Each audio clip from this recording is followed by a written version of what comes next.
Hi, everybody. Here again for the love of health, where I get the opportunity to connect with holistic health coaches and service based leaders all over the world. It's been an amazing journey, and thank you for being here with us on that journey towards health. I'm here today with Gabrielle Thil, who I have recently met, and she is on an awesome mission to help people love themselves better. She is a professional background in the entertainment industry, and then a lawyer and a documentary director. And it's with those own relationship issues that led her to diving deeper into relationships from a spiritual perspective. So that in itself has helped her now guide other women onto a more loving path. Thank you for being here, Gabrielle. Thank you for having me. I'm really happy to be here with you. Yes, the feeling is mutual. When we last met each other, it was within a networking space in which we were, talking about ourselves. And what I noticed about you is that you were just very like you were really listening actively to people, and I think that's a really great aspect that I found was very compelling about you. That it was like you were allowing people that space to really process and talk about their feelings and what they were going through. So I really honor that, and I think that it's a really great sign of what kind of a coach, what kind of a practitioner you are.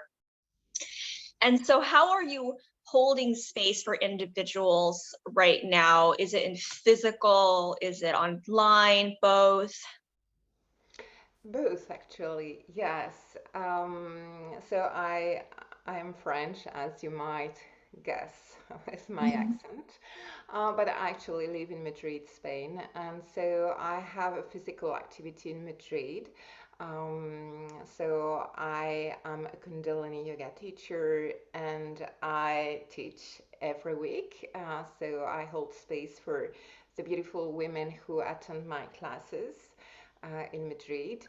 And I have my online activity as well as a soul-to-soul relationship coach. And in this container, I work one-on-one online with women on their love journey, and really working from an energetic, spiritual, and as well, of course, emotional perspective.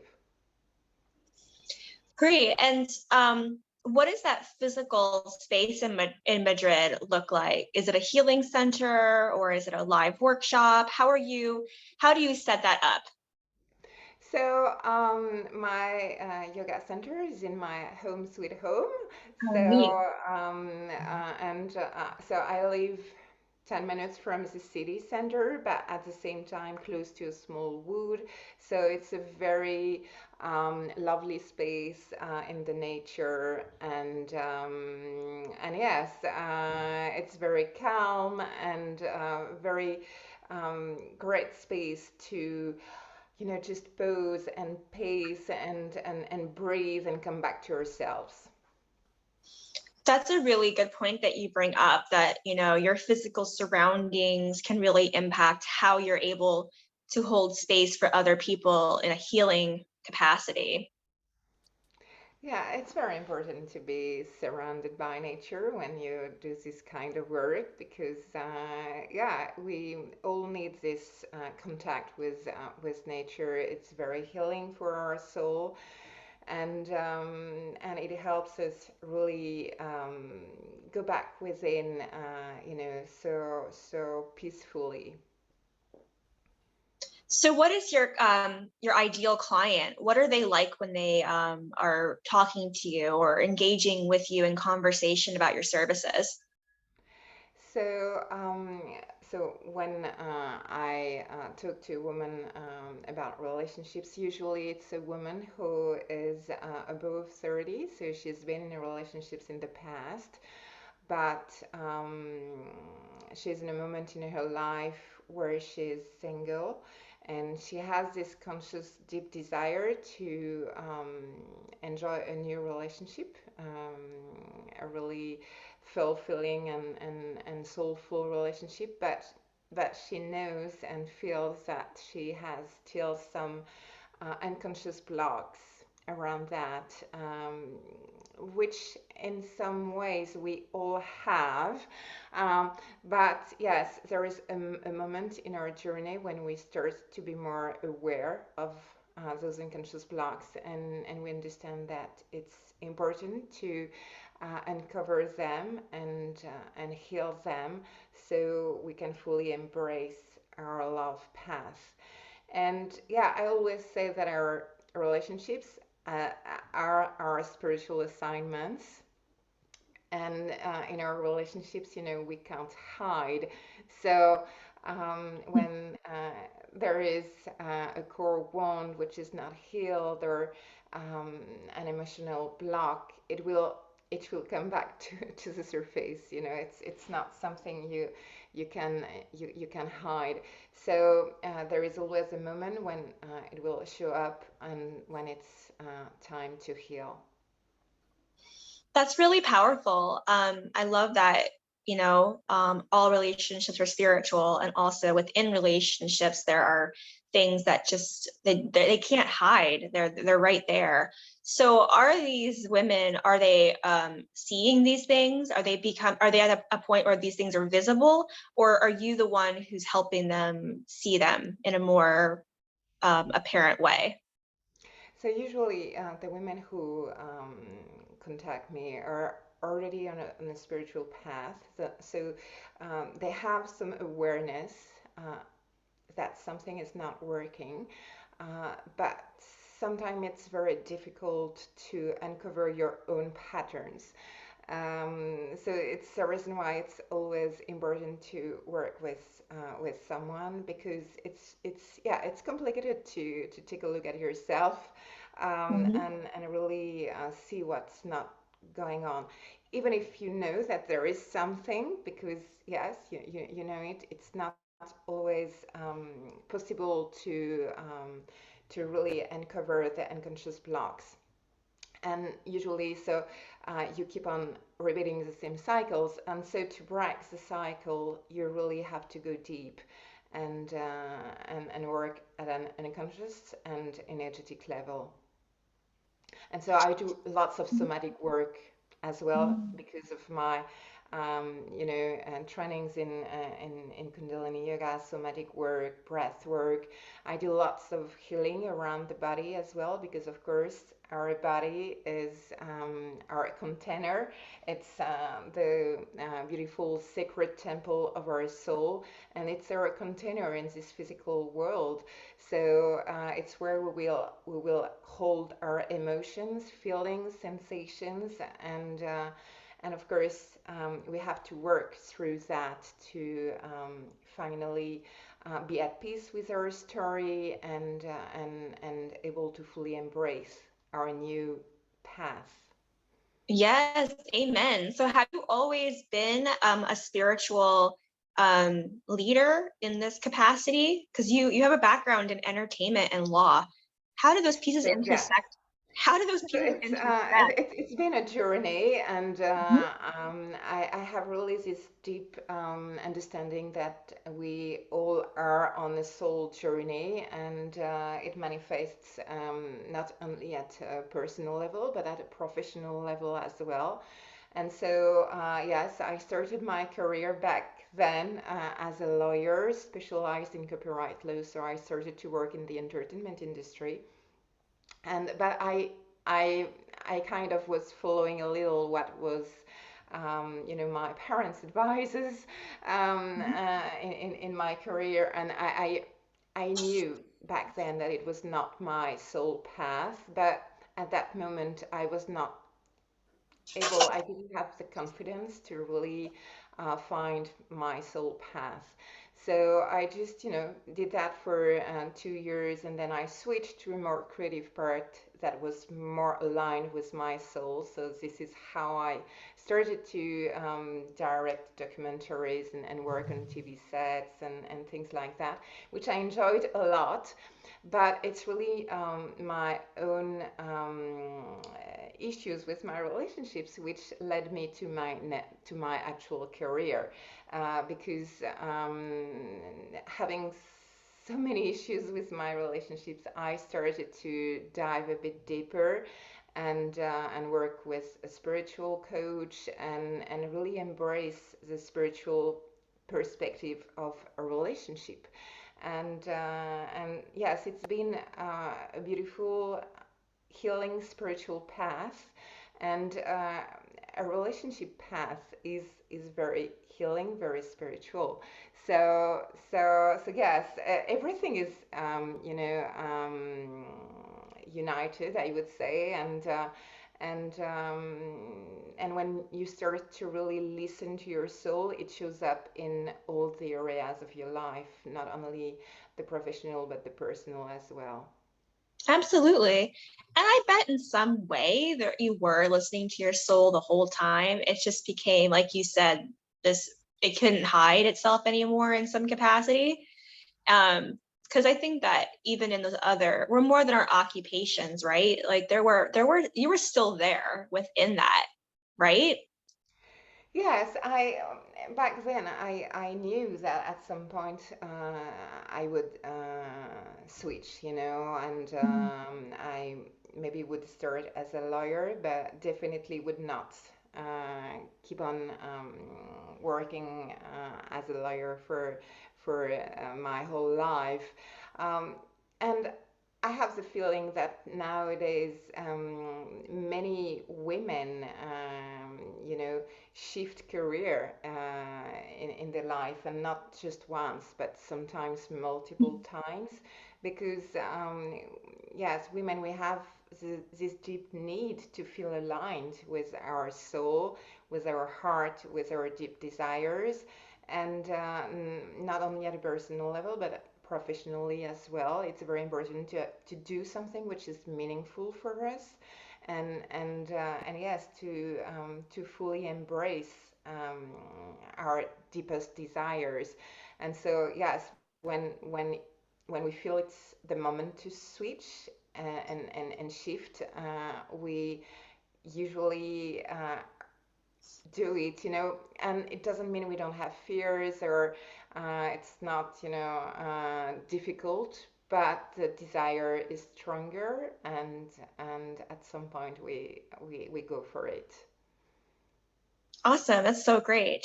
So have you written about your theories or your philosophies yet? Like, is there some content out there that we could read or listen to when it comes to how you view these things?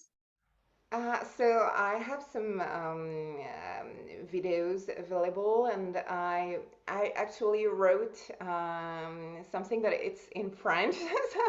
Oh, cool. So, so yeah, so because when I started on this soul journey, I actually felt called to do a pilgrimage path in Europe, which is called El Camino de Santiago, which crosses different countries in Europe, and actually met my husband there. And so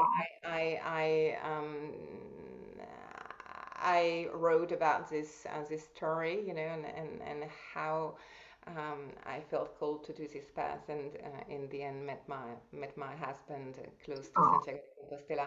So yeah, I did write, but this book was kind of a pivoting point as well in my own professional journey, because it's what led me to the online world. But at the moment it was in French, so it's still available in Amazon, but in French. no, that's great. And it's definitely it feels like such a nice next step is because you have a lot of ideas and things that you say to put it in some other way for people to reflect and think about your perspective and your experiences as they feed into this work. Um, so yeah, tell me about that shift to the online space. You know, what did that process kind of feel like for you?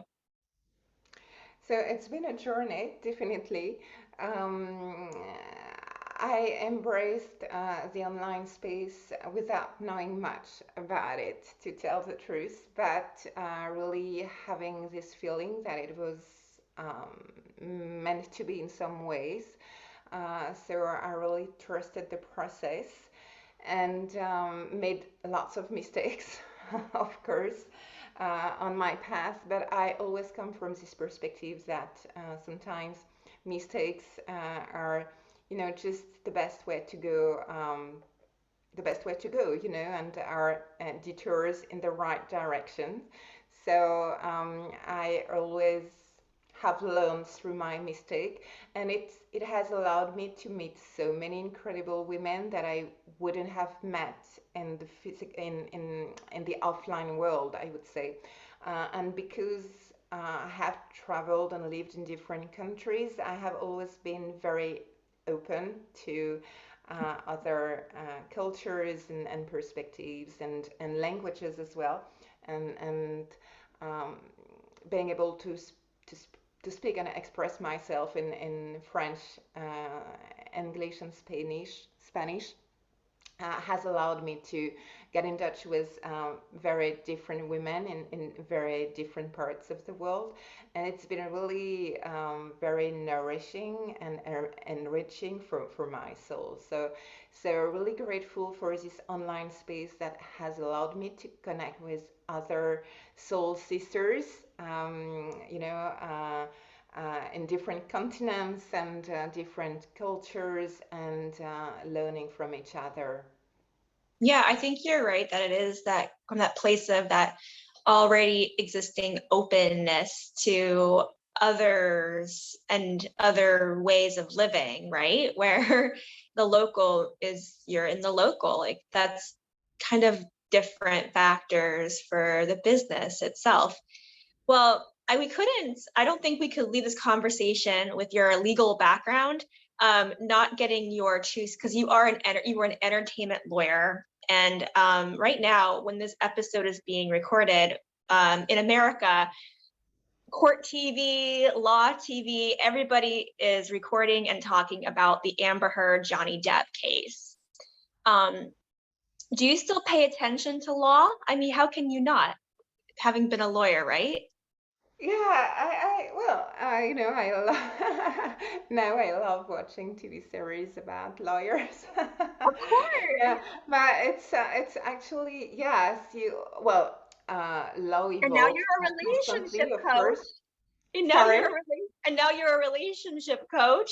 And at the heart of that case is a relationship.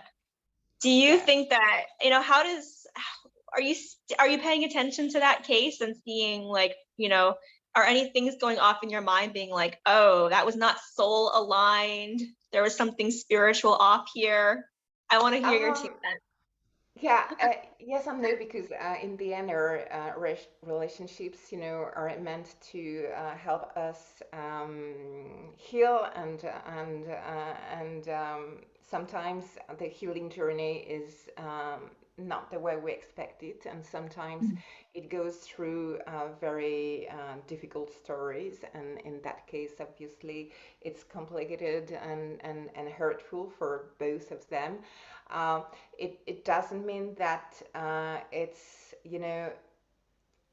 I mean, this relationship was meant to be in some ways, because we choose our relationship before, having this earth experience. Our souls decide previously to connect in this lifetime.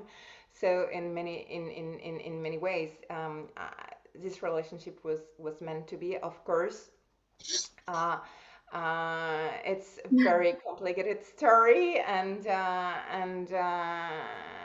but I'm sure it will allow them and oblige them to do um, a huge healing journey through that, And sometimes our relationships, um, are just here on our path to help us, to help show us what we don't want to live anymore, and so sometimes we have to be just in front of that in a huge way, and this is the case, to just see, yeah, this is what I'm living. This is what I don't want to live anymore. So now I really have to embrace maybe my love journey differently. But But sometimes, yes, complicated relationships are here to teach us in a very huge way, and it seems to be the case for them. Yeah, the legal frameworks and law frameworks are so based on earthly things, like physical things that happen to us. But I don't think they really embrace the spiritual occurrences. I've been watching it pretty closely, and it just seems like there's two very distinct and completely like yin and yang healing stories happening at one time. Um, and it's interesting that at the core of that, there was this attraction of the other. But the physical is what the law is seeing, like what happened in this very earthly way. Yeah, So there it's is a lot of, interesting that your journey went from such earthly yes, based yes. rules to, no, I'm in spirit now. Yeah, there is definitely lots of intensity and reactivity at that level, and they both come from a very unsafe place, where you react to each other, and yeah, it's complicated when you don't um, lean back, take a step back, and choose to respond differently. And yes, when you have two people facing each other and being so reactive, one against another, you need space. You need to create some space, because right now it's just so conflictive.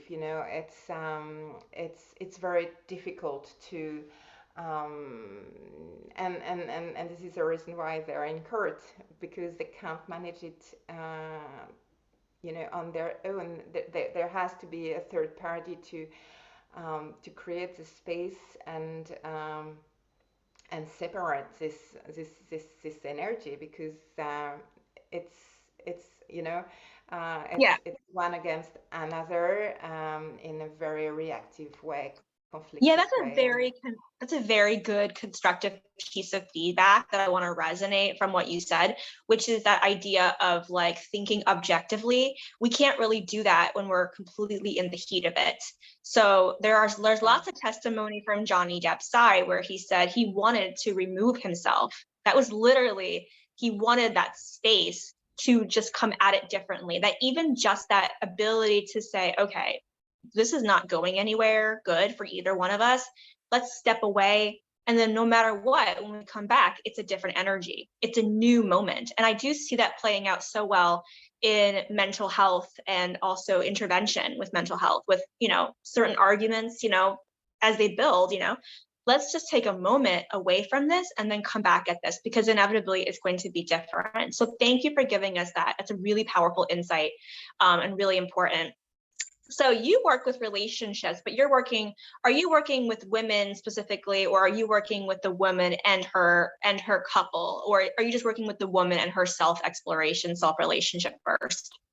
No, so I usually work with women exclusively. Most of them are single in a moment in their life where they have had relationships in the past, but are kind of, still hurting in some way, and are afraid to being hurt again. So even if they have the conscious desire to be in a relationship again, they unconsciously block it because they're afraid to be vulnerable and feel unsafe.